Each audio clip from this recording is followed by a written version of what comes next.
Gracias por continuar con Primera Impresión y recordemos que la gestión pasada vimos las elecciones judiciales. Ahí la gente, la población pudo asistir a emitir su voto, pero hablamos acerca de este tema y se habla de rectificar las listas de los candidatos del 2024 para continuar con las elecciones judiciales y los comicios. En este momento vamos a dar la bienvenida al diputado de oposición Pablo Arizaga para que nos comente acerca de este tema abordemos mucho más. Diputado, bienvenido.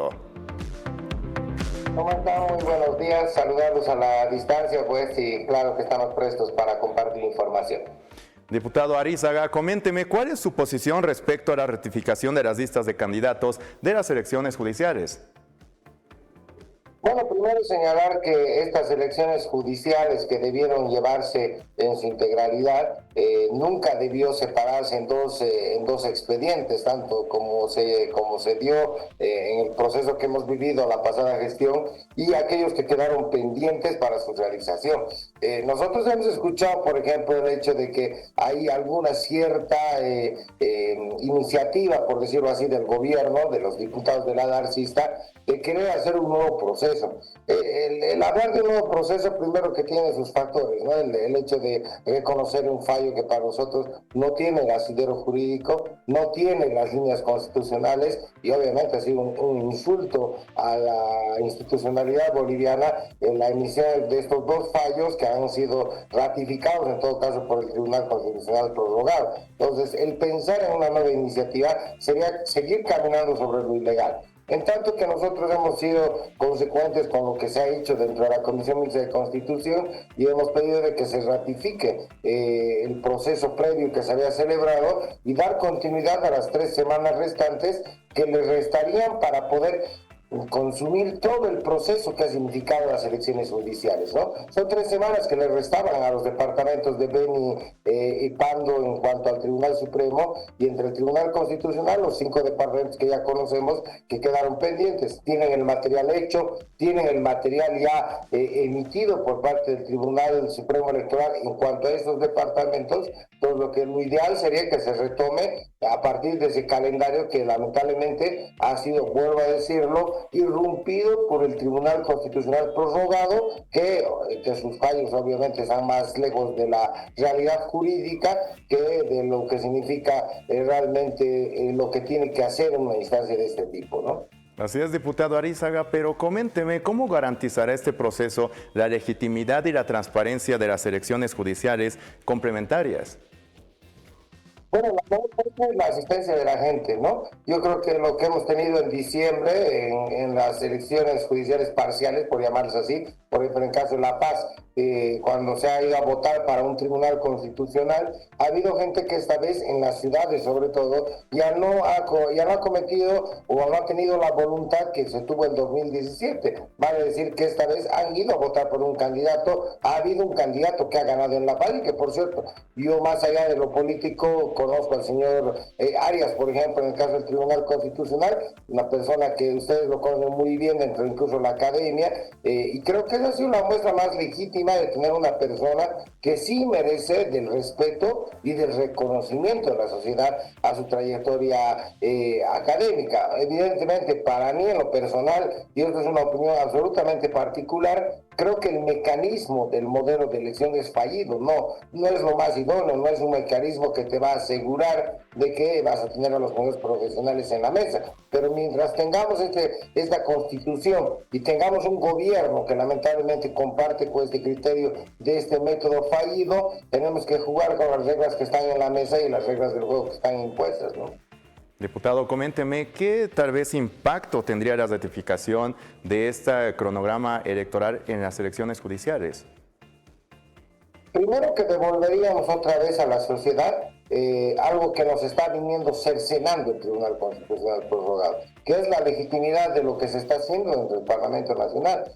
Hace unos años, unos 2 o 3 años que este Tribunal Constitucional prorrogado, que se ha convertido en el arma de lanza del gobierno nacional, ha venido como que tomando personalidad y tomando la batuta en cuanto a las decisiones que debían de resolverse en el órgano legislativo. Entonces yo creo que con esta continuación y esta ratificación vamos a retomar la senda de lo que está establecido en la Constitución, que es justamente que la Asamblea es la que decide cómo se va a llevar adelante estos procesos y obviamente todo este proceso que ya se ve iniciado por fin deberá concluir y tendremos la seguridad que ya no habrá personas prorrogadas en las instituciones de nuestro país. Vuelvo a decir, creo que es tiempo de retomar la senda que lamentablemente el Tribunal Constitucional prorrogado ha empezado a asumir en nombre de todos. Yo creo que eso es lo que en este momento a la gente le preocupa sobre la justicia, porque evidentemente hoy en día el que toma decisiones del órgano electoral, del órgano legislativo y hasta del órgano ejecutivo es el Tribunal Constitucional. Prácticamente es un suprapoder que ha dejado a los otros en un grado de inferioridad. Yo creo que eso queremos devolver y devolverle también a sus autoridades, por si acaso. En este momento yo no sé cómo se sentirá un veniano, un pandino, con autoridades prorrogadas que ni siquiera viven en sus departamentos y ni siquiera son de esos departamentos como tal, ¿no? Así es, diputado Arízaga, coménteme cómo se garantizará tal vez la imparcialidad de los candidatos propuestos en un contexto político netamente polarizado. Miren, yo creo que va a ser muy difícil, ¿no? Asumir una posición tal vez independiente, no decirlo de esa forma, pero por lo menos imparcial, por la condición que se siente en este momento en Bolivia, ¿no? Acá actualmente ya estamos casi todos en una fiebre de electoralización profunda. No es extraño que todos los medios de comunicación, y no es por si acaso una crítica, ustedes hacen su trabajo absolutamente libres, pero los medios de comunicación en su conjunto cada día lo que revelan son acontecimientos políticos partidarios en relación a las elecciones generales. Entonces va a ser muy difícil de querer desprender un proceso de elecciones judiciales de un proceso de elecciones generales, ¿no? Va a ser difícil, pero aún así yo creo que con el tiempo necesario, aún teniendo inclusive separación, digamos, de las gestiones, creo que lo que ha fallado siempre en el tema de las elecciones judiciales es ese mecanismo de elección. Lamentablemente, mientras tengamos este plebiscito, esta democracia, por llamarlo así, de elegir y sufragar, siempre va a tener un grado de contaminación política, porque no es el método exacto para poder tener a profesionales de esta índole. Lo he dicho, no me canso de repetirlo, a pesar de que estoy a favor de esas elecciones judiciales en esta oportunidad, no significa que sea reconocimiento a este método como el más idóneo. Yo creo que el método es el que falla. El tema de darle la posibilidad a la gente de elegir a un profesional del área jurídica, que por cierto, yo soy abogado, pero tengo mi vecino que no lo es, y mi vecino no va a comprender tan fácilmente como yo lo hago en el campo jurídico, lo que significa la doctrina, la jurisprudencia. Creo que es mucha información para un ciudadano común y corriente el quererlo poner en una mesa para que escoja autoridades judiciales. No es el método, vuelvo a decirles, es Bolivia y bueno, lamentablemente México, con este gobierno socialista que ha ingresado la última oportunidad, son los únicos en el mundo que tienen las elecciones judiciales. Si fuera un buen método, les puedo asegurar que lo replicarían en todo lado, pero como es pésimo, como no es el mejor, obviamente solo en Bolivia puede pasarles, ¿no? Diputado, en caso de no ratificarse las listas actuales, ¿cuáles serían las alternativas para seguir con las elecciones complementarias? Bueno, hay dos caminos, como les decía, el de ratificar, que es el corto, el más legítimo, el que está dentro del ordenamiento jurídico y da por bien hecho todo lo que se hizo previamente y también va de la mano de lo que ha pasado ya la gestión pasada. Lo negativo, el camino negativo es el que está insinuando la bancada alcista, el de empezar un nuevo proceso. Ustedes saben lo complejo que es el volver a hacer un reglamento. Hemos tardado 2 años en la Cámara de Diputados y en la Cámara de Senadores para tener un reglamento, por si acaso. Tendría que ser un nuevo reglamento, una nueva convocatoria, tendríamos que sacar nuevos parámetros, inclusive que vayan en desmedro de los que han sido electos la pasada gestión. Es realmente actuar con una vara muy distinta a la que se tiene actualmente y cómo han sido elegidos los que actualmente, o los últimos que fueron elegidos por la sociedad. Entonces creo que sería muy complicado y yo les puedo asegurar que no va a ser sencillo, porque si tú sacas un nuevo reglamento y una nueva ley, le estarías dando vigencia a los prorrogados. estarías dando otro carnet de identidad de manera tácita para que se queden hasta que hagamos un proceso con estas nuevas elecciones. Entonces creo que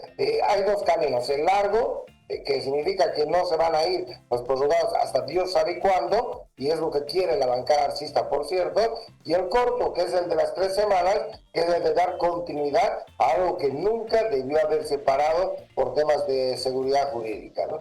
Así es, y agradecemos al diputado Pablo Arrizaga por darnos e interiorizarnos acerca de este tema de las elecciones judiciales y esperemos tenerlo en una próxima entrevista, diputado. No, más bien agradecido soy yo, me importa mucho que la sociedad se vaya involucrando en estos temas. No es un tema casual, no es un tema político, sino que es un tema de todos, ¿no? Al final, como siempre lo hemos señalado, más allá de lo político partidario, todos acudimos a la judicatura porque necesitamos a veces el apoyo jurisdiccional y espero que la sociedad lo pueda tomar en serio. Creo que recién este último tiempo hemos empezado a inmiscuirnos y hemos empezado a valorizar algo que se nos ha venido despojando ya hace décadas atrás. Muchas gracias y con todo gusto por estar en su llamada. Muchas gracias, diputado, y espero tenga un buen día. Como hablábamos acerca de este tema, es un tema realmente complejo, podría ser, tal vez que la población entienda acerca de lo que son las elecciones judiciales complementarias en su totalidad. Muchas gracias, diputado. No, pues un abrazo grande.